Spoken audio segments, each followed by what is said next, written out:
to be making some chicken fried steak and gravy. You're going to need 2 pounds of cube steak. See the cube steak? And I put 2 pieces of plastic wrap down, and take you either a meat tenderizer or a mallet. I don't have a meat tenderizer, so I use a mallet. And you're going to pound that out flat just to tenderize the meat a little bit more.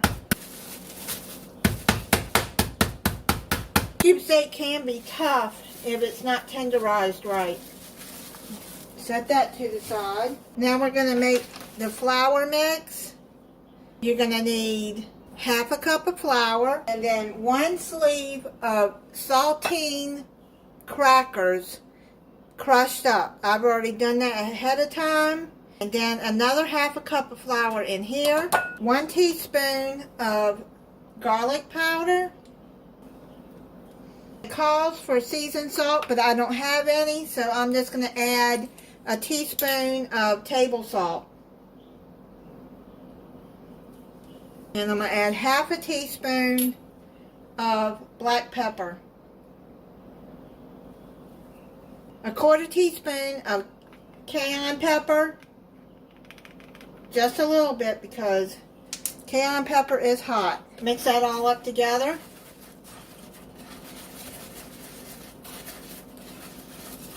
You're going to mix up 2 eggs and a 1/3 cup of milk. Put that together. Mix it up together.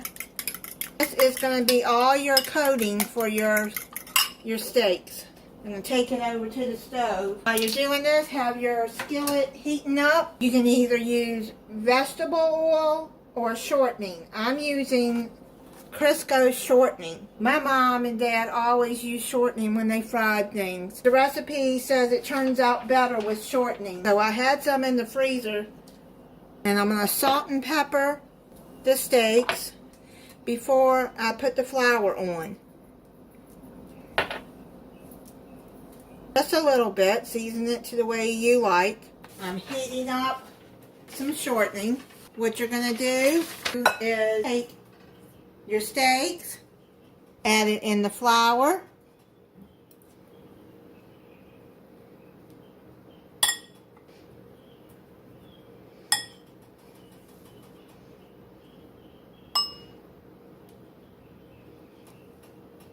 Put it in the milk egg mixture. Then put it into the cracker flour mix.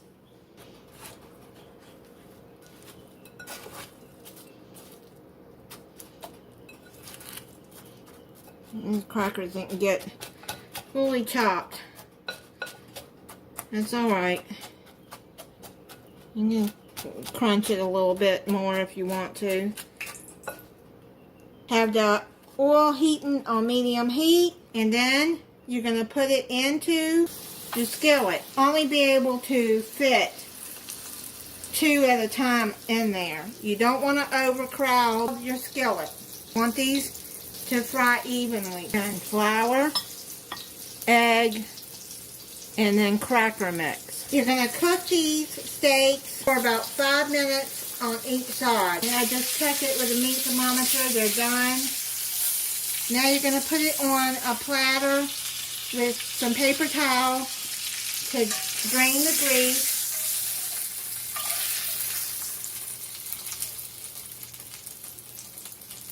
Set that to the side, because now we're going to make the gravy. I used about half a stick of shortening. You're going to make the gravy. You want to leave about a 1/4 cup of the oil or shortening. Then you're going to add a 1/4 cup of flour. I'm just using what flour is left over from dredging the steaks. Now you're going to make a roux. You want to cook all the flour out into the oil. Take you a spatula and just cook it in there. You leave the drippings in there, or you can take them out. It's up to you. I left some of them in there because that's flavor. Now you're going to add 1.5 cups of milk in there. Slowly at a time, add the milk.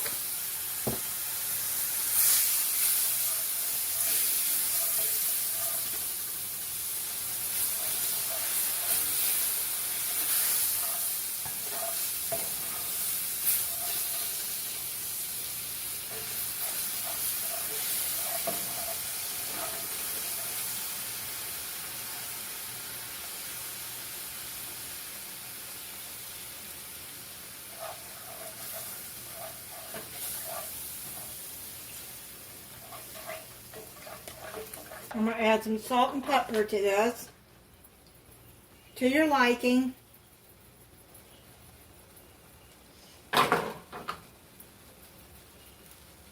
Let's add some more milk to it.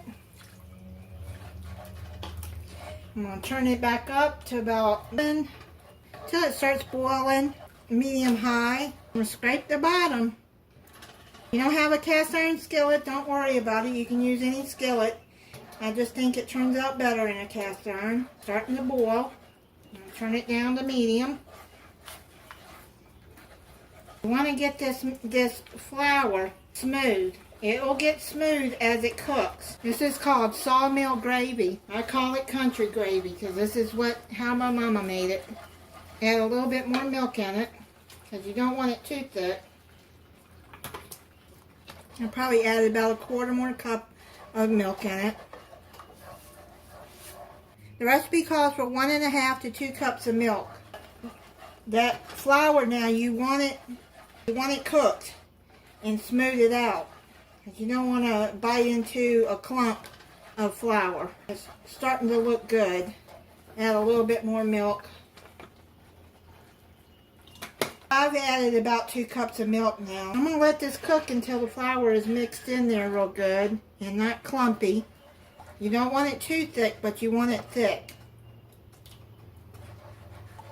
It's looking good now. Just keep stirring it. This is what it should look like. It does have some clumps in there from the drippings at the bottom of the pan, but that one's okay.